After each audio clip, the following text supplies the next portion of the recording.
इस जीवन में कोई उम्मीद नजर आ रही कि मुझे मेरा फ्लैट मिलेगा। विंडो चढ़ जाएंगी, कभी ये टंकी का काम हो रहा है, कभी कुछ है, बाकी कोई ये नहीं है कि साल 2 साल में भी अभी हाथ में आएगा क्या।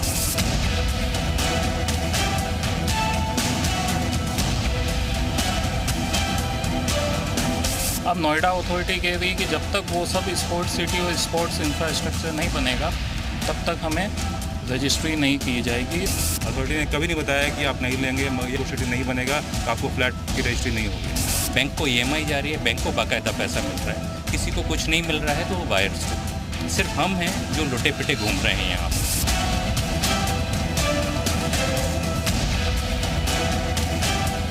तो उन्होंने साफ तौर पर कैमरे के सामने कुछ भी बोलने से मना कर दिया।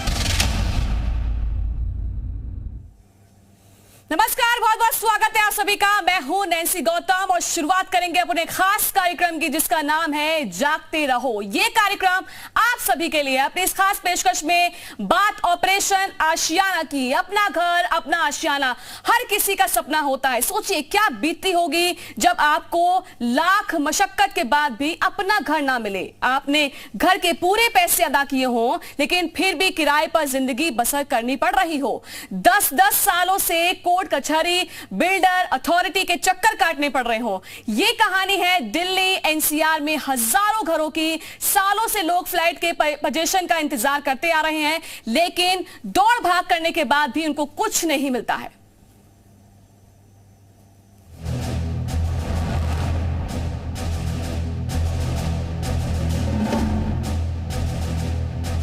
दिल्ली NCR में घर का सपना कई लोग देखते हैं, पूरी जिंदगी इस सपने को सच में तब्दील करने में झोंक देते हैं। त्याग, तपस्या और जतन से एक एक पैसा जुटाते हैं, पाई जोड़कर सपने को साकार करने का ख्वाब देखते हैं। लेकिन दिल्ली NCR में सपनों के ऐसे सौदागर भी हैं जो बड़ी बिल्डिंग में आशियाने का ख्वाब दिखाकर फरेब को अंजाम दे रहे हैं, लोगों के सपनों पर डकैती डाल रहे हैं। जागते रहो में आज हम ऐसे ही घर के डकैतों का भंडाफोड़ करेंगे जो ऊंची इमारतों में रहने का ख्वाब दिखाकर जमीन पर भी रहने लायक नहीं छोड़ते। नोएडा, ग्रेटर नोएडा में हजारों ऐसे लोग हैं जो घर का इंतजार सालों से कर रहे हैं। अपना आशियाना अब मिलेगा तब मिलेगा, इसी उम्मीद में EMI चुका रहे हैं। लेकिन बिल्डरों ने ऐसी ठगी की कि उन्हें ना घर मिला, ना हर्जाना और ना ही कुछ और। यहाँ तक ये लोग किराए के घर में रह रहे हैं, ऊपर से अदालती दौड़ भाग में उलझे। इनका चेहरा दर्द, मायूसी, नाउम्मीदी की कहानी कहता हूं मानो। सुनील सचदेवा की दास्तां भी कुछ ऐसी ही है, जो मैनेजमेंट कॉलेज में रिटायर्ड अधिकारी हैं। इन्होंने नौकरी में रहते हुए साल 2012 में सपनों का घर बुक करते वक्त सोचा था जिंदगी चैन से बसर करूंगा, लेकिन बिल्डर ने ऐसा धोखा दिया कि आज तक घर छोड़िए उसकी चाबी तक देखने को नहीं मिली। हाथ लगी तो चप्पल घिस देने वाली जद्दोजहद। कोई NCLT जा रहा है, कोई कंज्यूमर फोरम जा रहा है, कोई कुछ जा रहा है, लेकिन हम लोग जस की तस वहाँ खड़े हैं। पैसा EMI बैंक को दिए चले जा रहे हैं। घर कभी वहाँ दिखाते हैं, ये देखो ये हमारा घर है। अगर कभी मुझे मिला या मेरे बच्चों को मिला, जिसकी मुझे कम से कम इस जीवन में कोई उम्मीद नजर आ रही कि मुझे मेरा फ्लैट मिलेगा। 10 साल से घर के इंतजार में सुनील सचदेव की आंखें पथरा गई। कभी बिल्डर, कभी अथॉरिटी और कभी रेरा में लड़ाई लड़ते हुए, लेकिन हासिल अब तक कुछ नहीं हुआ। साल 2019 में कोर्ट से रिफंड का ऑर्डर आया था, लेकिन बिल्डर पैसा देने के बजाय उल्टा उन्हें धमकाता है, हेकड़े दिखाता है। 30 अप्रैल 2019 का ऑर्डर मिल गया। मैं बिल्डर के यहाँ पहुँचा, भाई माननीय न्यायालय ने आदेश दिया है, ये मुझे मेरा रिफंड दे दीजिए। बिल्डर तो मिलता नहीं किसी से, वो तो कभी मिलेगा नहीं किससे। उसने अपने बंदे बैठा रखे हैं, बेचारे पेड एम्प्लॉई हैं, उनके बस में तो कुछ है नहीं है, जो साहब कहेंगे वो करेगा। तो उसने कहा कि आप ऐसा करिए, हमारे पास कोई इंतजाम नहीं है, बाकी हम गुणाभाग कर रहे हैं, बाकी आपको ज़्यादा जल्दी तो आप रेरा से पैसे ले लीजिए। किस्सा सिर्फ यहीं खत्म हो जाता तो गनीमत थी। सुनील सचदेवा जैसी ही कहानी उनके पड़ोसी ज्ञान प्रकाश शर्मा की भी है। सुनील ने तो केस भी दर्ज किया, लेकिन पड़ोसी ज्ञान प्रकाश शर्मा केस करने के लिए भी तैयार नहीं है। उनका मानना है कि अगर केस करेंगे तो पैसे और खर्च होंगे और बचा खुचा पैसा भी कोर्ट कचहरी में उड़ जाएगा। आपको बता दें कि अलीगढ़ के रहने वाले ज्ञान प्रकाश शर्मा पेशे से रिटायर्ड लॉयर हैं। ऐसे में जब एक रिटायर्ड लॉयर अपना केस लड़ने को तैयार नहीं तो आम लोगों का क्या होगा। केस तो दायर यूँ नहीं करा कि बच्चे नौकरी करते हैं कहाँ तारीखों पर जाएं और क्या करें, बस इधर ही लिखत पढ़त करते रहे, बिल्डर से कभी किसी से, लेकिन हाथ कुछ नहीं आया। ज्ञान प्रकाश ने साल 2010 में आम्रपाली ड्रीम वैली में फ्लैट बुक किया था। तकरीबन 12 साल हो गए हर महीने किश्त भरते हुए, लेकिन ना घर मिला ना रजिस्ट्री हुई। जिंदगी फ्लैट के लिए प्रदर्शन में गुजर रही है। ज्ञान प्रकाश की उम्मीद टूट चुकी है। 2010 में आम्रपाली में बुक कराया था, जिसका कि आज तक कुछ पता नहीं है, और जो दर्द भाई साहब का है वही मेरा है कि जो लोन है 90% उन पे पैसा पहुंच चुका है लोन से, बैंक से, उसका ब्याज भी और पैसा भी जमा कर रहे हैं, किराए पे मकान ले रखा है, किराया भी दे रहे हैं, और अभी तक ये पता नहीं है ये कब मिलेगा। अब आपको नोएडा के सेक्टर 79 में कैसे गड़बड़ झाला किया गया। बिल्डर ने लोगों को हाईटेक सोसाइटी के ख्वाब दिखाए।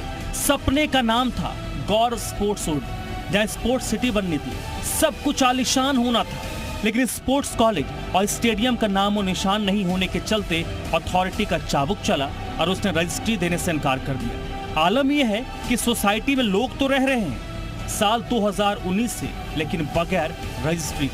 यहाँ पे 79 में स्पोर्ट्स सिटी बननी थी, जिसमें गोल्फ कोर्स, क्रिकेट स्टेडियम, ये सब कुछ बनना था। अब नोएडा अथॉरिटी कह रही है कि जब तक वो सब स्पोर्ट्स सिटी और स्पोर्ट्स इंफ्रास्ट्रक्चर नहीं बनेगा तब तक हमें रजिस्ट्री नहीं की जाएगी। इधर बिल्डर का कहना है कि मामला कोर्ट में विचाराधीन है, इसलिए कुछ नहीं किया जा सकता। यानी वो पूरा ठीकरा दूसरों पर फोड़ रहे हैं। ये रिक्वेस्ट है कि हाई कोर्ट अगर टाइमली इसका डिसीजन दे दे और इसकी रजिस्ट्रीज हो जाएं तो ये प्रॉब्लम का सॉल्यूशन हो सकता है। घर खरीदारों का संगठन NEFOWA यानी new era flat honours welfare association ऐसे मामलों को लेकर बेहद गुस्से में है। उनके बिल्डरों से सवाल है। संगठन का कहना है कि ऐसे लाखों लोग हैं नोएडा NCR में जो इस तरह के जद्दोजहद से जूझ रहे हैं। लाखों ऐसे घर खरीदार हैं जो घर के कब्जे का इंतज़ार कर रहे हैं, लेकिन उसके साथ साथ अपने होम लोन की EMI भी भर रहे हैं। उनमें से काफ़ी ऐसे बायर्स भी हैं जो रेरा में केस डाल चुके हैं, क्योंकि उन्हें जो घर मिलना चाहिए था अभी तक मिला नहीं है। वहीं क्रेडाई जो बिल्डर्स का एसोसिएशन है, भारत में रियल एस्टेट डेवलपर्स का सर्वोच्च संस्थान है, जिसका काम रियल एस्टेट विकास को बढ़ावा देना है। उसका क्या कहना है वो भी सुनिए। हाँ, मेरे हिसाब से 80-90% बिल्डर तैयार हैं सुप्रीम कोर्ट के जजमेंट के अनुसार अपनी पेमेंट करने के लिए। जब जजमेंट आया था जून 2020 में, तो मैक्सिमम बिल्डर ने अपनी कैलकुलेशन करते हुए अथॉरिटी में जमा किया था कि सुप्रीम कोर्ट के हिसाब से मेरे ये ड्यूज बनते हैं, आप इनको ओके कीजिए, मैं ये पेमेंट जमा करवाने को तैयार हूँ। हमने पूरे मामले में नोएडा अथॉरिटी का पक्ष भी जानने की कोशिश की, क्योंकि नोएडा में हर जमीन के सौदे के लिए इसकी इजाजत जरूरी होती है। लेकिन जब हमने अधिकारियों से संपर्क करने की कोशिश की तो कोई बोलने को तैयार नहीं हुआ। आशियाने के कागज लेने की लड़ाई जो बायर्स और बिल्डर्स के बीच है, उसमें अथॉरिटी बहुत महत्वपूर्ण भूमिका अदा करती है। यानी प्राधिकरण, फिर चाहे नोएडा प्राधिकरण हो या फिर ग्रेटर नोएडा प्राधिकरण हो, हमने इन दोनों से ही संपर्क साधने की कोशिश की, क्योंकि यही इन दोनों यानी बायर्स और बिल्डर्स के बीच मजबूत कड़ी है जो कुछ हल निकाल सकती है। जब इनसे बातचीत करने की कोशिश की गई तो इन्होंने साफ तौर पर कैमरे के सामने कुछ भी बोलने से मना कर दिया। सुनील सचदेवा और ज्ञान प्रकाश तो महज दो नाम हैं। ऐसे ही हजारों हैं जो बिल्डर के जाल में ऐसे फंसे हैं जिससे न इधर के रहे न उधर के। एक अनुमान के मुताबिक 44,000 से ज्यादा केस रेरा में दर्ज है।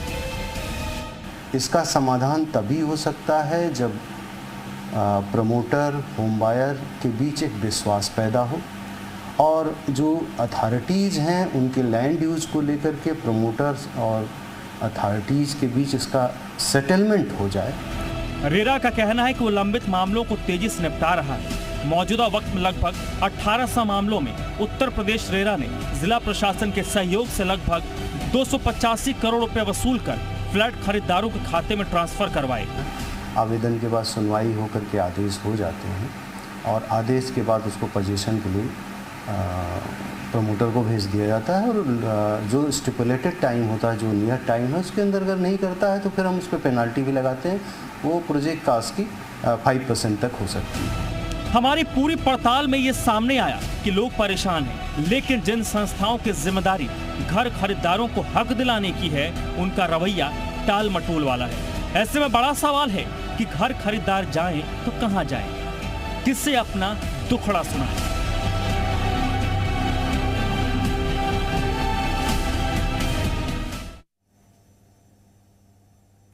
ऐसे लोग हैं जिनके साथ धोखा हुआ है? ऐसे ही दर्शक हमारे साथ जुड़ चुके हैं, सीधा उनसे बात करेंगे। फ्लैश भी नंबर हो रहे हैं, आप लोग भी हमारे साथ जुड़ सकते हैं। सही राम जी हमारे साथ जुड़ चुके हैं सहारनपुर से, उनका स्वागत करते हैं। सही राम जी, आपका स्वागत है। बताएं आपके साथ क्या कुछ हुआ और क्या शेयर करना चाहते हैं एक्सपीरियंस? लगता संपर्क जो है उनसे इस बीच टूट गया है। लगातार आप हमें कॉल कर सकते हैं, नंबर आपके लिए फ्लैश किए जा रहे हैं, सीधे आप हमारे साथ जुड़िए। तो देखिए, ऐसे बहुत से लोग हैं जिनके साथ धोखा हुआ है, जिनके घर का सपना टूटा है। सही राम जी हमारे साथ जुड़ चुके हैं सहारनपुर से, एक बार फिर से उनके साथ जुड़ने की कोशिश करते हैं। सही राम जी, आपका बहुत बहुत स्वागत है। बताएं आपका क्या एक्सपीरियंस रहा, क्योंकि ऐसे बहुत से लोग हैं जो धोखा खा चुके हैं, सालों से किश्त भर रहे हैं लेकिन घर नहीं मिला। नहीं, मेरा तो कुछ और क्वेश्चन जी, बताएं। मेरा क्वेश्चन तो जी सही राम जी, बताएं आप क्या कहना चाहते हैं? मैं ये कहना चाह रहा हूँ कि मैं सहारनपुर में रहता हूँ जी, और हमारी पुत्र वधू सर्विस करती है टीचर में। सही राम जी, इसके लिए ये आप मुद्दा अलग है, क्योंकि हम जिस विषय पर बात कर रहे हैं अभी उसी विषय पर बात करना चाहेंगे और माफी के साथ ये कहेंगे कि आप इस मुद्दे को कहीं और उठाएं, क्योंकि अभी हमारी आवश्यकता है इस मुद्दे को लेकर बातचीत करने की। ऑपरेशन आशियाना है, खुले में किस तरह से लोगों के साथ धोखा हो रहा है ये हम लगातार जानने की कोशिश कर रहे हैं। बड़ी बिल्डिंग्स दिखा दी जाती है, उन्हें सपना दे दिया जाता है कि कैसे आप पैसे चुकाइए, आपको आपके सपनों का घर मिलेगा, लेकिन ऐसा होता नहीं है, क्योंकि दिल्ली एनसीआर में ऐसे लाखों लोग हैं जो धोखा खा चुके हैं और जिनके पास घर है भी तब भी उनको धोखा खाना पड़ता है, क्योंकि जिस बिल्डिंग में वो रह रहे हैं वो जर्जर हो चुकी है। अभी भी लोग अनिश्चितकालीन धरना पर बैठे हैं, अभी भी ऐसे लोग हैं जो कोर्ट कचहरी के चक्कर काट रहे हैं। खस्ता हालत ये लिफ्ट आप देखिए, क्योंकि जहां पर लोगों को घर मिला है वो बिल्डिंग किस तरह से बनाई गई है, कितना घटिया मटेरियल वहां पे इस्तेमाल करके उन बिल्डिंग्स को बनाया गया है, ये भी आप देख सकते हैं। बदहाल सोसाइटीज, जिन सोसाइटी के मैप आपको दिखाए जाते हैं बड़े बड़े, उन मैप के जरिए आप ये सोच लेते हैं कि ऐसा ही हमारा सपनों का घर होगा, लेकिन आपको क्या मिलता है आखिर में? सिर्फ धोखा। 10-10 सालों से लोगों को पोजीशन नहीं मिला है, तो हम समझ सकते हैं कि उनकी समस्या कितनी बड़ी हो सकती है। 10-10 सालों तक, कई वर्षों तक आप पैसा भरते जा रहे हैं लेकिन आपको अपना घर नहीं मिल पा रहा। तो ये सब जो समस्याएं हैं ये बहुत बड़ी समस्या है। इसके लिए अलग से कानून लाया गया, रेरा कानून लाया गया, ताकि लोगों के साथ धोखा ना हो। लेकिन अभी भी आखिरकार ऐसा क्यों है कि ग्राहक जो हैं, जो बायर्स हैं, वो सिर्फ और सिर्फ धोखा ही झेल रहे हैं। लगातार फोन लाइंस खुली हुई है आपके लिए। 0120715303 ये नंबर है, आप सभी के लिए फ्लैश किया जा रहा है। सीधे आप हमारे साथ जुड़िए, क्या एक्सपीरियंस आपका रहा है, उस एक्सपीरियंस के अनुसार आप यहां पर शेयर कीजिए, क्योंकि बहुत से ऐसे अधिकारी होंगे, बहुत से ऐसे बिल्डर होंगे जो इन प्रोग्राम को देख रहे होंगे और आपके लिए शायद कोई सोल्यूशन निकल जाए। तो पहली रिपोर्ट में हमने आपको दिखाया कि घर खरीदकर और खरीदार जो हैं आज तक फ्लैट के लिए दौड़ भाग ही कर रहे हैं, लेकिन रास्ते खत्म होते जा रहे हैं, लेकिन मंजिल नहीं मिल रही है। अब इस रिपोर्ट में देखिए कि अगर आपको किसी तरह से घर मिल भी जाता है तो क्या वो सपनों का घर होता है या महज फरेब होता है।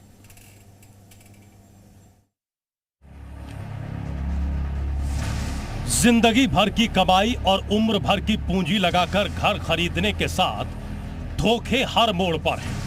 हम ऐसा इसलिए कह रहे हैं क्योंकि काफी मशक्कत के बाद नोएडा, ग्रेटर नोएडा और गाजियाबाद में आपको घर मिल भी जाए तो भी हजारों दुश्वारियां होती हैं, क्योंकि अगर पोजीशन मिल भी जाता है तो रजिस्ट्री नहीं हो पाती, ओसी नहीं होता, या फिर फ्लैट को जिन सुविधाओं की चकाचौंध दिखाकर बेचा गया वो लेश मात्र भी नहीं होती।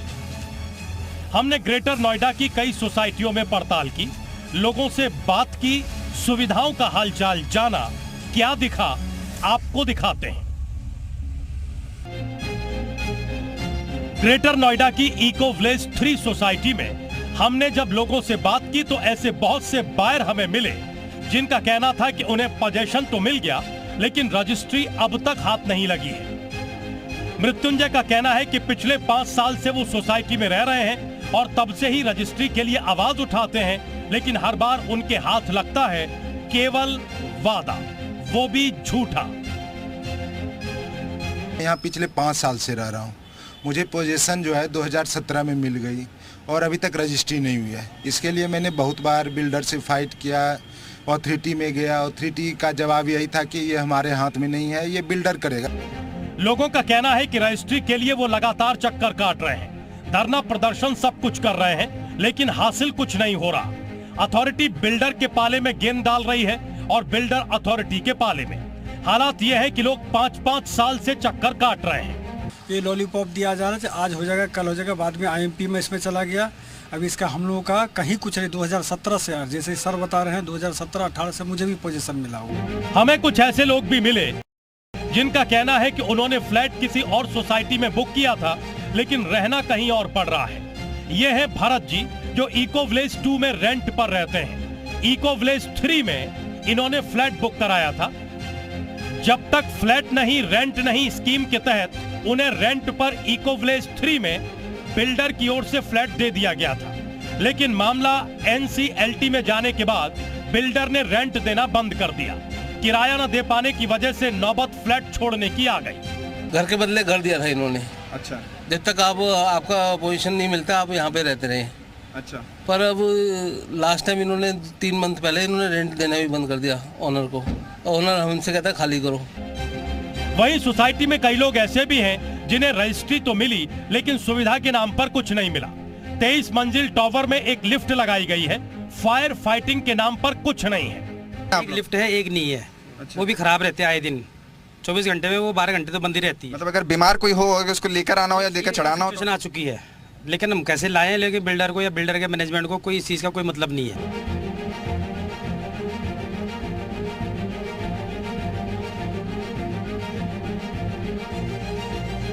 दिक्कत सिर्फ एक नहीं है, कई और भी है। कई जगह फ्लैट का पोजीशन तो मिला, लेकिन एक ही फ्लैट कई लोगों को अलॉट कर दिया गया, यानी बड़े पैमाने पर धोखा किया गया है। ग्रेटर नोएडा की एलिगेंट विलेज सोसाइटी का हाल देखिए, जहां न तो सुविधाओं का कोई ताना बाना है और एक ही फ्लैट 2 से 3 लोगों को अलॉट कर दिया गया है। किसी और को भी अलॉट कर रखा है। साथ साथ में रिलायंस में ये फाइनेंस भी किया हुआ है। पूरी आधी ज़्यादा सोसाइटी में 200-250 के करीब फ्लैट होंगे जो रिलायंस में भी गए हुए हैं। 4-5 साल से हम भी हैं। हाँ, हमारा भी जो फ्लैट है वो भी दो लोगों के लिए है अलॉट। मतलब आपके नाम भी है और किसी और? 3 लोगों के नाम है ये वाला। 3 लोगों के बैंक से लोन चल रहा। लोगों का कहना है कि वो DM, अथॉरिटी, बिल्डर हर जगह जाकर गुहार लगा चुके हैं, लेकिन कोई सुनवाई नहीं होती।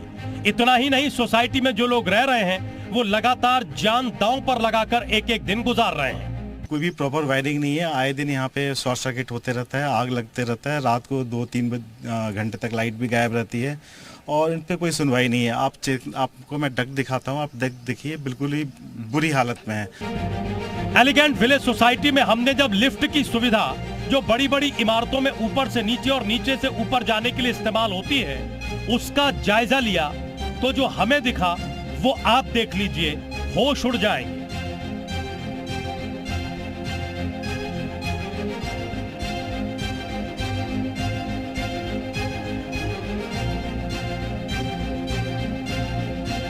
लिफ्ट केवल एक लिफ्ट लगा दी है हर टावर में, केवल खाना पूर्ति है। रोज वो लिफ्ट खराब रहती है। दूसरी लिफ्ट के आगे एक उन्होंने पेपर लगा दिया है, उस पर नाम लिख दिया है लिफ्ट। अब ये बताइए, ऐसे लिफ्ट लगती है उसमें? ठीक है, एक जो लिफ्ट है वो रोज खराब रहती है। एलिगेंट विलेज सोसाइटी में बदहाली का आलम ऐसा है कि लोग किसी को घर लाने में शर्माते हैं। 3 दिन से कूड़ा नहीं उठ रहा है, क्लीनिंग नहीं होती है और मतलब बोलना ही मतलब बिल्कुल लगता है कि क्या बोले। किसी को ये नहीं लगता कि हम सोसाइटीज में रहते हैं। हमें लगता है बस कहीं उठ के बस कहीं रह गए हैं, हमारा पैसा फंसा हुआ है तो हमारे भी एलिगेंट विलेज सोसाइटी के बाद आपको ग्रेटर नोएडा की एक और सोसाइटी विक्ट्री 1 सेंट्रल सोसाइटी में आपको लेकर चलते हैं। यहाँ के बाशिंदों की जुबान ही आपको सोसाइटी में सुविधाओं की कहानी सुनवाते हैं। जबरदस्ती पोजीशन दिया गया ऑन द नेम ऑफ कि आपको पेनल्टी लगेगी अगर आप पोजीशन नहीं लोगे तो मैं क्या ना करता, मैं रेंट पे रह रहा था तो मुझे पोजीशन लेना पड़ा। रेरा में भी गए, अथॉरिटी को हमने कई बार लिखा, यहाँ तक कि हमने कोई जो है द्वार नहीं छोड़ा। हम यहाँ पे MLA के पास गए, DM के पास गए। कई बार लिफ्ट बंद होती है, कई बार ये पानी के इशू, कई बार मेंटेनेंस के इशू, कई सारे सैकड़ों इशूज़ हैं यहाँ पे, जो बोल बोल के हम थक चुके हैं। हमने बिल्डर से बात की, हर तरह से कोशिश की। फ्लैट्स में सुविधाओं को लेकर हमने एक बिल्डर से बात की, उन्होंने क्या कहा अब जरा ये सुन लीजिए। के लिए जितनी भी बेसिक NOCs की रिक्वायरमेंट होती हैं वो पास्ट 3 इयर्स पहले ही सारी कंप्लीट हो चुकी हैं। केवल जो सुप्रीम कोर्ट से एक ऑर्डर आना पेंडिंग है उसकी वजह से सिर्फ जो प्रोराटा बेसिस के हिसाब से हमें फंड देना होता है उसकी वजह से रुके हुए हैं। तो होपफुली उम्मीद ये है कि इस बार कुछ अच्छी न्यूज़ आने की बात है रियल एस्टेट के लिए, जहाँ से ये प्रॉब्लम भी सॉल्व होगी और इंडस्ट्री दोबारा से ग्रो करेगी। अजनारा ली गार्डन सोसाइटी के रहने वालों का भी हाल कम बुरा नहीं है। करोड़ों की प्रॉपर्टी लेकिन रजिस्ट्री अभी तक नहीं हुई। इसी सोसाइटी में रहने वाले जीवेश जी से हमने बात की। उन्होंने कहा कि फ्लैट में रह तो वो रहे हैं लेकिन फ्लैट का मालिकाना हक उनके पास नहीं है। हम अथॉरिटी में भी हमने चिट्ठी लिखी है, उसके पहले हमने डीएम साहब को लिखा कि सर ये लॉ एंड ऑर्डर का भी इशू बनता है क्योंकि काइंड ऑफ इलीगेशन है, काइंड ऑफ फ्रॉड है हमारे साथ। हमें हमारे मीटर के कनेक्शन होने चाहिए, हमें हमारा अपना जो भी सर्विसेज के पैसे लिए हैं वो देना चाहिए उनको, वो नहीं दिया। मैं पिछले 2.5 साल से यहाँ रह रहा हूँ बट हमारे फ्लैट की अभी कोई रजिस्ट्री नहीं है, हमारे पास कोई मालिकाना हक नहीं है। आजकल हम सुनने में आ रहा है कि जिसकी रजिस्ट्री नहीं हुई है उस पर अथॉरिटी नोटिस भेज रहा है, ये कर रहा है वो कर रहा है, जिससे हम बहुत डर। लोगों से पैसे लेकर मूलभूत सुविधाएं न देने के मुद्दे पर हमने बिल्डर एसोसिएशन के वाइस प्रेसिडेंट सुरेश गर्ग और नेफोआ के अधिकारियों से भी बातचीत की। सुप्रीम कोर्ट ने ये बोला था कि आप 25% पेमेंट 3 महीने में देंगे और बाकी 75% पेमेंट 1 साल के अंदर देंगे। वो बहुत बढ़िया डिसीजन था। अगर उसको लागू किया होता तो अथॉरिटी का भी बर्डन कम होता। आज तक अथॉरिटी के ऑलमोस्ट सारे ड्यूज रिकवर हो चुके होते। सरासर दोष इसमें बिल्डरों का ही है क्योंकि उन्होंने समय रहते अपने ड्यूज क्लियर नहीं किए, बकाया जमा नहीं किया, जिसकी वजह से प्राधिकरण ने रजिस्ट्री रोक रखा है। आपने देखा कैसे घर के नाम पर लोगों को ठगा जा रहा है, बड़े बड़े सपने दिखाकर लूटा जा रहा है। लेकिन बड़ा सवाल है कि आखिर किसकी मिलीभगत से ये सब कुछ बड़ी आसानी से अंजाम दिया जा रहा है और ये बिल्डर कैसे अब तक बचे हुए हैं। नोएडा, ग्रेटर नोएडा से अंकित मिश्रा, जी मीडिया।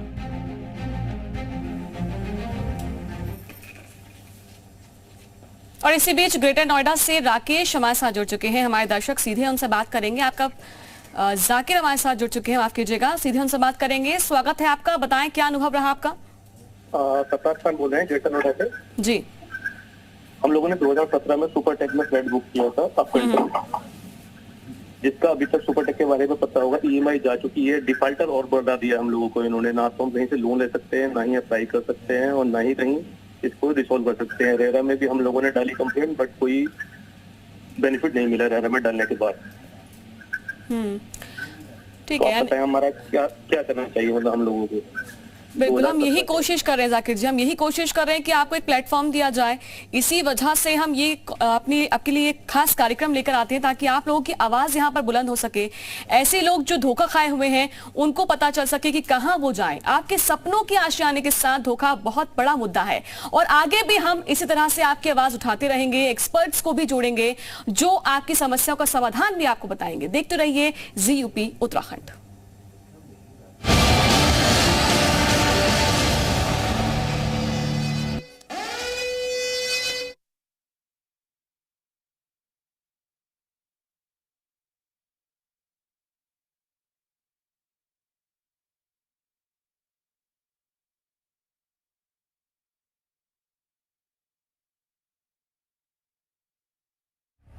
कमाई और उम्र भर की पूंजी लगाकर घर खरीदने के साथ धोखे हर मोड़ पर है। हम ऐसा इसलिए कह रहे हैं क्योंकि काफी मशक्कत के बाद नोएडा, ग्रेटर नोएडा और गाजियाबाद में आपको घर मिल भी जाए तो भी हजारों दुश्वारियां होती हैं। क्योंकि अगर पोजीशन मिल भी जाता है तो रजिस्ट्री नहीं हो पाती, ओसी नहीं होता या फिर फ्लैट को जिन सुविधाओं की चकाचौंध दिखाकर बेचा गया वो लेश मात्र भी नहीं होती। हमने ग्रेटर नोएडा की कई सोसाइटियों में पड़ताल की, लोगों से बात की, सुविधाओं का हालचाल जाना। क्या दिखा आपको दिखाते हैं। ग्रेटर नोएडा की इको विलेज 3 सोसाइटी में हमने जब लोगों से बात की तो ऐसे बहुत से बायर हमें मिले जिनका कहना था कि उन्हें पोजीशन तो मिल गया लेकिन रजिस्ट्री अब तक हाथ नहीं लगी है।